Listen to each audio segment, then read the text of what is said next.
जय श्री कृष्ण। राधे राधे भक्तजनों, स्वागत है आप सभी का भागवत गीता के 9वें अध्याय की कथा में।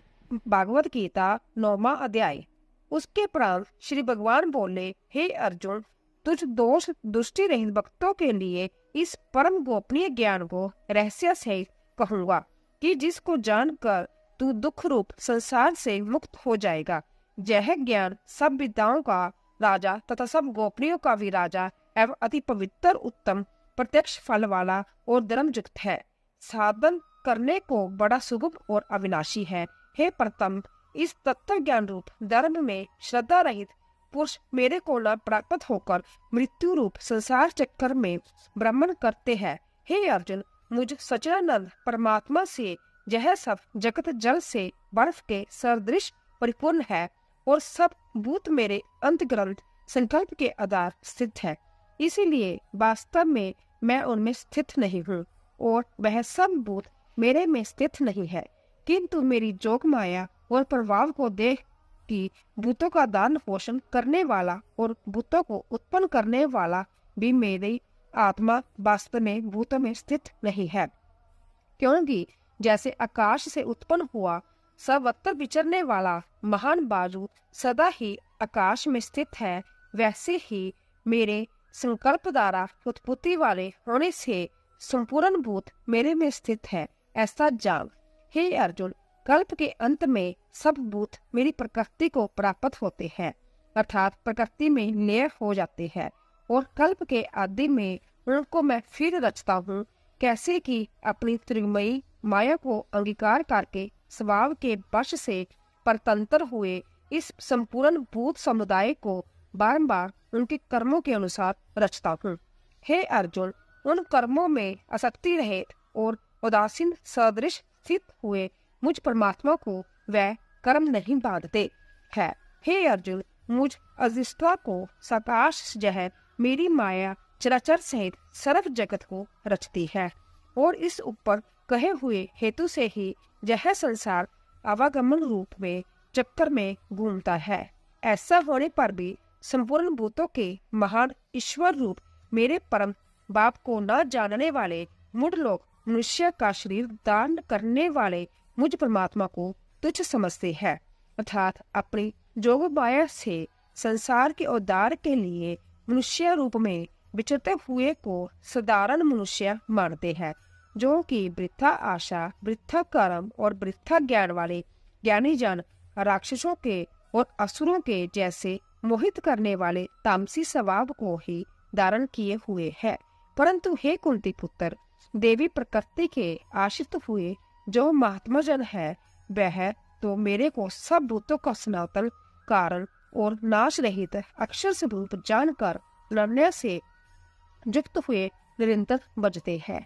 वह दृढ़ निश्चय वाले भक्तजन निरंतर मेरे नाम और गुणों का कीर्तन करते हुए तथा मेरी प्राप्ति के लिए जतन करते हुए मेरे को बार बार प्रणाम करते हुए सदा मेरे ध्यान युक्त हुए अनन्य भक्ति से मुझे उपासते हैं। उनमें कोई तो मुझ विराट स्वरूप परमात्मा को ज्ञान जग के द्वारा पूजन करते हुए एक तत्व भाव से, अर्थात जो कुछ है सब वासुदेव ही है, इस भाव से उपासते हैं, और दूसरे पृथ भक्त भाव से, अर्थात स्वामी सेवक भाव से, और कोई कोई बहुत प्रकार से भी उपासते हैं। क्योंकि कृतु अर्थात श्रोत कर्म मैं हूँ, जग अर्थात पंच महाजगातिक स्मार्थ कर्म मैं हूँ, सवदा अर्थात पितरों के निमित्त दिया जाने वाला अन्न मैं हूँ, औषधि अर्थात सब वनस्पतियां मैं हूँ, एवं मंत्र मैं हूँ, घृत मैं हूँ, अग्नि मैं हूँ, हवन रूप क्रिया भी मैं हूँ।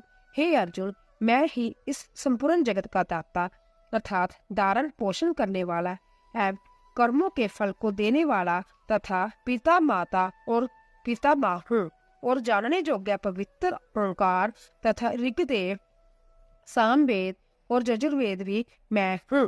हे अर्जुन, प्राप्त होने योग्य तथा वर्ण पोषण करने वाला, सबका स्वामी, शुभाशुभ का देखने वाला, सबका वास स्थान और शरण लेने योग्य तथा प्रति उपकार न चाहकार हित करने वाला, और उत्पत्ति प्रलय रूप तथा सबका आधार निदान और अविनाशी कारण भी मैं ही हूँ। मैं ही सूर्य रूप हूँ, तपता हूँ तथा वर्षा को आकर्षण करता हूँ और बरसाता हूँ। और हे अर्जुन, मैं ही अमृत और मृत्यु एवं संत और असंत भी सब कुछ मैं ही हूँ। परंतु जो तीनों वेदों में विधान किए हुए सकाम कर्मों को करने वाले और सोमरस को पीने वाले एवं पापों से पवित्र हुए पुरुष मेरे को जगों के द्वारा पूज्यकार स्वर्ग की प्राप्ति करते हैं, वह पुरुष अपने पुण्यों के फलस्वरूप इंद्रलोक को प्राप्त होकर स्वर्ग में दिव्य देवताओं के भोगों को भोगते हैं। वह उस विशाल स्वर्ग लोक को भोग कर पुण्यशील होने पर मृत्यु लोक को प्राप्त होते हैं। इस प्रकार स्वर्ग के साधन रूप तीनों वेदों में कहे हुए सकाम कर्म के शरण हुए और भोगों की कामना वाले पुरुष बार बार जाने आने प्राप्त होते हैं, अर्थात पुण्य के प्रभाव से स्वर्ग जाते हैं और पुण्यशील होने से मृत्यु लोक में आते हैं। जो अनन्य भाव से मेरे में स्थित हुए भक्त जन मुझ परमेश्वर को निरंतर चिंतन करते हुए निष्काम भाव से बजते हैं, उन नित्य एक ही भाव से मेरे में स्थिति वाले पुरुषों का जोग शेप में संज्ञा प्राप्त कर देता हूँ। हे अर्जुन, जब भी श्रद्धा से युक्त हुए जो सकामी भक्त दूसरे देवताओं को पूजते हैं, वह भी मेरे को ही पूजते हैं, किंतु उनका वह पूजना अविधि पूर्वक है, अर्थात अज्ञान पूर्वक है, क्योंकि संपूर्ण जगों का भोक्ता और स्वामी भी मैं हूँ। परंतु वह मुझ आदि जग स्वरूप परमेश्वर को तत्व से नहीं जानते, इसी से गिरते हैं, अर्थात पूर्ण जन्म को प्राप्त होते हैं। कारण यह नियम है कि देवताओं को पूजने वाले देवताओं को प्राप्त होते हैं, पितरों को पूजने वाले पितरों को प्राप्त होते हैं, भूतों को पूजने वाले भूतों को प्राप्त होते हैं, और मेरे भक्त मेरे को ही प्राप्त होते हैं। इसीलिए मेरे भक्तों का पूर्ण जन्म नहीं होता। हे अर्जुन, मेरे पूजन में यह सुगमता भी है कि पत्थर, पुष्प, फल, जल इत्यादि जो कोई भक्त मेरे लिए प्रेम से अर्पण करता है, उस शुद्ध बुद्धि निष्काम प्रेमी भक्त का प्रेम पूर्वक अर्पण किए हुए वह पत्थर पुष्पादिक मैं सुगुण रूप से प्रकट होकर प्रतिषेध खाता हूँ। इसीलिए हे अर्जुन, तू जो कुछ कर्म करता है, जो कुछ खाता है, जो कुछ हवन करता है, जो कुछ दान करता है, जो कुछ सब धर्माचार रूप तप करता है, वह सब मेरे अर्पण कर।